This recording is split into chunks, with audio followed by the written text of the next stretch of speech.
Is one allowed to donate their organs? Donating organs is one of the more complicated challenges, questions, and dilemmas. So before we start, let's start from the end.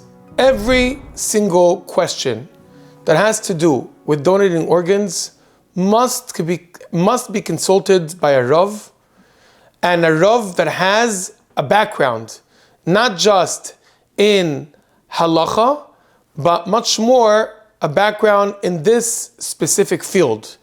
Because sometimes one detail could make all the difference in the verdict, in the answer, in the psak din of donating organs.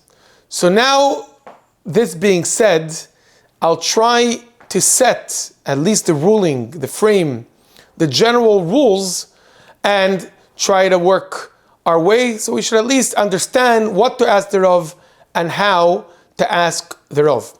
So first of all, we have two dilemmas. Dilemma number one is a dilemma of saving lives. In fact, we know that organs and donating organs could save many, many people's lives. If it's an idea of trying to donate a heart, kidneys, lungs, there's so many parts that could really save someone's life. And obviously, the idea of saving a life is for sure a very, very important rule in this whole situation. That's one side of it. The other side of it is that we want to honor the body of a Jew. Even after his passing away, we, especially in Yiddishkeit, we respect and honor the body, the place that was a vessel for the holy neshama for so many years. This vessel that practiced Hashem's will, and therefore, as a result of this, we honor and respect the body. We don't want it to come to a situation of disrespect. That's the second part.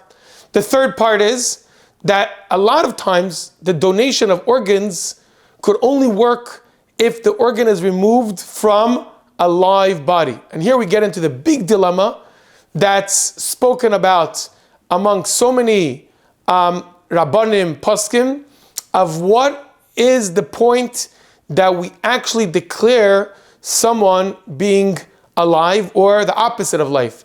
Is brain death already called death?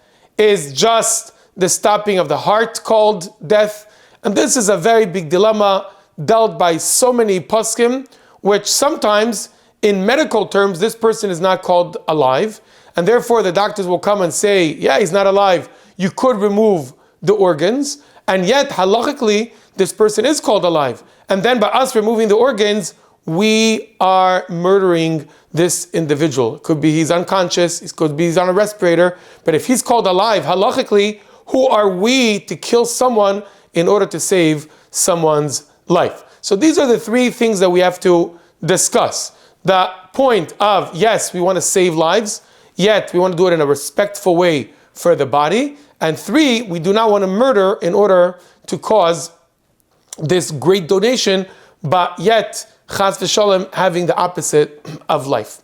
So regarding the idea of saving life, if we know that the organs are going to be donated to someone that's actually going to save his life, and the other two problems don't occur, so for sure it's a very, very big mitzvah to donate. If it's kidneys, if it's, as we're saying, lungs, heart, it is a very big mitzvah.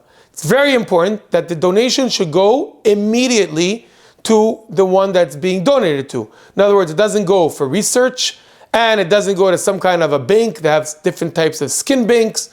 It has to go directly in order to save life, and not to keep it away, and for sure not for research. About the dilemma of what is considered life or not life, as we're saying, regarding the brain, regarding the heart. So the way it works, and many of the poskim, especially Rabbi Rusha, which considered the authority in Israel and worldwide, they come up with this decision. And once again, it has to be consulted with a Rav, but this is the way that it's done. If someone is in a situation that the doctors claim that it's called already brain death, and this person is not alive. Only after 72 hours passed in this situation. In other words, it's not getting better and it's already over 72 hours. You get 3 doctors. It has to be 3 doctors from 3 different centers, or at least 3 different departments, not just from that actual department or that actual center. And these 3 doctors should check the results, should check the paperwork, and if all 3 doctors declare that yes, this status after 72 hours is considered chas v'shalom, brain death, then you're able to actually donate the organs. So that is the solution that came up, that if it's after 72 hours, 3 doctors from 3 different centers declare, based on all the information that they see, that this person is actually not alive anymore, so medically and halachically do meet, and then you could donate these organs. So after all of this being said, as I was saying before, and that's how I started, you really have to consult a Rav and take into consideration these 3 things. The idea of, yes, in one hand, saving lives, doing it in a respectful way, and doing it in a way that it's organs from someone that's not alive and not chas v'shalom trying to save someone's life on the cheshbon, on the price of chas v'shalom stopping someone's life, not even a few minutes, a few hours, or a few days.